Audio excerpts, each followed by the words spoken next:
आप सभी को आचार्य सुशील कुमार की ओर से सुप्रभात। आज से हम आपको काव्य पढ़ाने जा रहे हैं। आप लोग ध्यानपूर्वक सुनेंगे, समझेंगे और फिर अपनी कॉपी में लिखेंगे। देखिए, काव्य थोड़ा सा कठिन होता है, लेकिन फिर भी अगर आप थोड़ा सा ध्यान देंगे तो आपको वो कठिन नहीं, बहुत इजी लगना शुरू हो जाएगा। बस आप मेरे साथ साथ प्रयास करें। जो बच्चे लापरवाही करते हैं वो कभी याद नहीं कर पाते और ना ही सफल हो पाते, इसलिए लापरवाही ना करें और ध्यानपूर्वक उसे सुने, समझें और फिर कॉपी में लिखें। क्लास 9th में केवल जीवन परिचय और उनकी रचनाएं आती हैं, ज्यादा कुछ नहीं आता, तो हमें केवल इनका जीवन परिचय और उनकी रचना ही देखनी है। तो मैं प्रारंभ कर रहा हूं कबीरदास जी का जीवन परिचय। देखिए, जैसे पाठ 1 है कबीरदास, ये इनका पिक्चर है कबीरदास की। इनका जो जीवन काल है सन 1398 से 1518 तक, ये 120 वर्ष जिए थे। 120 वर्ष के आसपास जिए थे। तो जीवन काल इनका 1398 और मृत्यु इनकी 1518 ईस्वी में। तो आप ध्यान दें। अब जीवन परिचय। प्रसिद्ध कवि और समाज सुधारक संत रविदास जी का जन्म सन 1398 ईस्वी के लगभग काशी में माना जाता है। इनके जन्म के विषय में प्रसिद्ध है कि कबीर ने किसी विधवा ब्राह्मणी की कोख से जन्म लिया। वह समाज के लोकलाज के कारण अपने इस शिशु यानी बच्चे को लहरतारा नामक तालाब के किनारे छोड़ा। ध्यान दें, कई बार बोला जाता है कि कबीरदास का जन्म किस तालाब के किनारे हुआ था, किस तालाब के किनारे पड़े हुए मिले थे, तो उस तालाब का नाम है लहरतारा नामक तालाब किनारे छोड़ गई थी। वहां से इस शिशु को संतानहीन जुलाहा, जिसकी संतान नहीं थी, वो जो जुलाहा दंपत्ति जन्म पति पत्नी नीरू नीमा ने उठा लिया और इनका लालन पालन अपने पुत्र के समान किया। यही शिशु बड़ा होकर, यही बालक बड़ा होकर कबीरदास के नाम से प्रसिद्ध हुआ। लोई नाम की स्त्री से कबीरदास जी का विवाह हुआ, जिससे इनके कमाल और कमाली नाम के 2 संतानें पैदा हुई। कबीर ने रामानंद जी को अपना गुरु बनाया। ध्यान दें, कबीरदास जी गुरु पूछ ले जाते हैं तो आप ध्यान देंगे, कबीरदास जी ने रामानंद जी को अपना गुरु बनाया और उन्हीं से गुरु मंत्र पाकर संत बन गए। ध्यान दें इस बात पर कि उन्हीं से गुरु मंत्र पाकर, किससे? रामानंद जी से, ये क्या बन गए? संत बन गए। कबीरदास जी का अधिकांश जीवन काशी में व्यतीत हुआ। कबीरदास जी का अधिकांश जीवन काशी में व्यतीत हुआ। इन्होंने किसी पाठशाला या विद्यालय से शिक्षा प्राप्त नहीं की। ध्यान दें इस बात को, विशेष ध्यान दें कि इन्होंने किसी पाठशाला या विद्यालय से शिक्षा प्राप्त नहीं की। यह अनपढ़ थे। कौन? कबीरदास। इन्होंने स्वयं स्वीकार किया है, इन्होंने स्वयं इस बात को माना है, मसी कागद छू नहीं कलम गई ना हाथ। मसी कागद छू नहीं कलम गई ना हाथ। अर्थात कहने का मतलब यह है, मसी माने स्याही, कागज माने कागज, छू नहीं कहा। इन्होंने स्याही और कागज कभी नहीं छुआ और ना ही कभी कलम हाथ में ली। तो इससे ये प्रूफ होता है कि इन्होंने कभी, ये अनपढ़ थे। कि जिस व्यक्ति ने कभी कागज, स्याही और कलम को ना छुआ हो, अपने हाथों में ना लिया हो, तो फिर वो कैसे पढ़ा हुआ। परंतु इनका ज्ञान पुस्तकों के ज्ञान से महान था। परंतु इनका ज्ञान पुस्तकों के ज्ञान से महान था।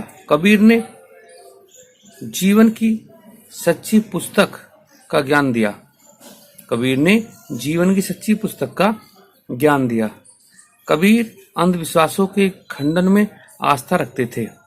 कबीर अंधविश्वासों के खंडन में, अर्थात ये जो हमारे जो समाज में फैले हुए अंधविश्वास है, उसको ये दूर करना चाहते थे, उनका ये खंडन करते थे। इसी अंधविश्वास को दूर करने के लिए काशी में मृत्यु होने पर स्वर्ग मिलता है और मगहर में मरने से नरक, तो वे अंतिम समय में काशी को छोड़कर मगहर चले गए। वहीं सन 1518 ईस्वी में इनकी मृत्यु हो गई।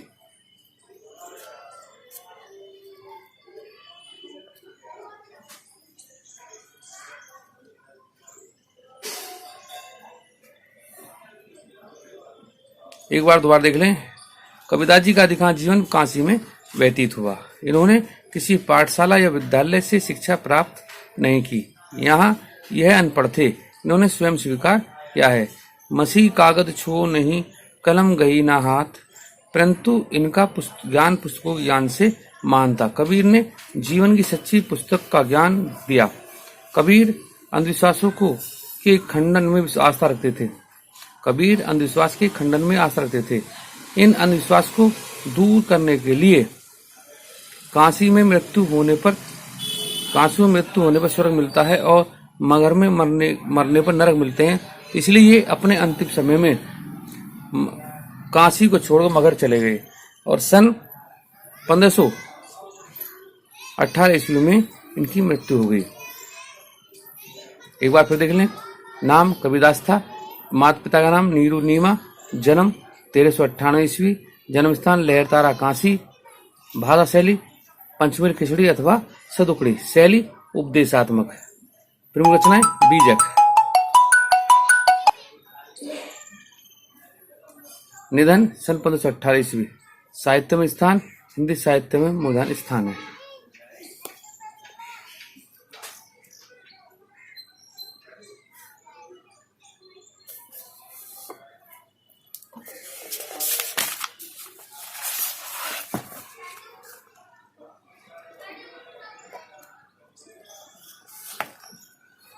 देखें, ये इनकी कृतियां हैं,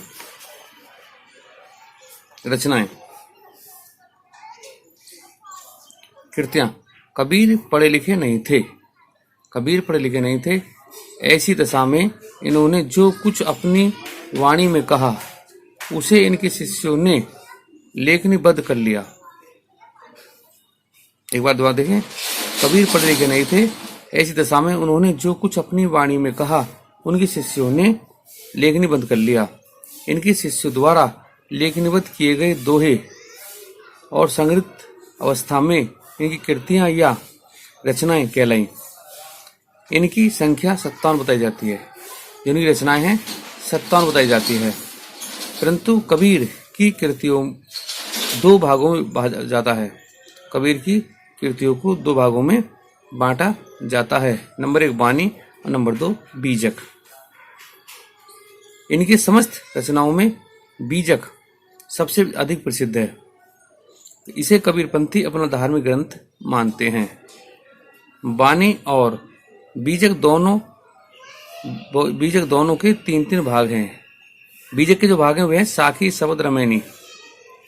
साखी, शब्द और रमैनी, ये जो बीजक के 3 भाग हैं। साखी में कबीर ने अपनी अनुभूति तथा अन्य तथ्यों को प्रस्तुत किया है। इनकी रचना प्राय 2 छंद में हुई है। साखियां में उपदेश की प्रधानता है। शब्द में गेयता की प्रधानता है।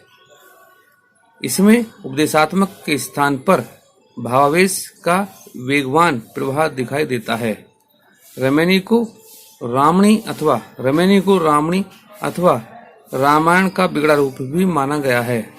ध्यान दें, इसमें ये बहुत इंपॉर्टेंट बात है कि रमैनी को रामणी अथवा रामायण का बिगड़ा हुआ रूप माना गया है। रमैनी की रचनाएं दोहे चौपाई में की गई हैं। रमैनी की रचनाएं दोहा चौपाई में की गई हैं। इसका वर्ण विषय है स्तुति वर्ण, उपदेश वर्ण तथा लोकोपकार का निरूपण आदि। बीजक के अतिरिक्त कबीर की रचनाएं कबीर ग्रंथावली और कबीर वचनावली में भी संग्रहित हैं। ध्यान दें इस बात को, कबीर ग्रंथावली और कबीर वचनावली में ही संग्रहित हैं। ये बस इसका यहीं तक है, आपको अधिक नहीं पढ़ना। मैं आपको एक बात बता दूं, इस कार्य को गद्य और काव्य का काम एक ही कॉपी में होगा। संस्कृत और व्याकरण का कॉपी एक कॉपी में होगा, अर्थात इस प्रकार दो कॉपी आपकी बनेंगी। एक तो हिंदी गद्य और काव्य की कॉपी बनेगी, दूसरी संस्कृत और व्याकरण की कॉपी बनेगी।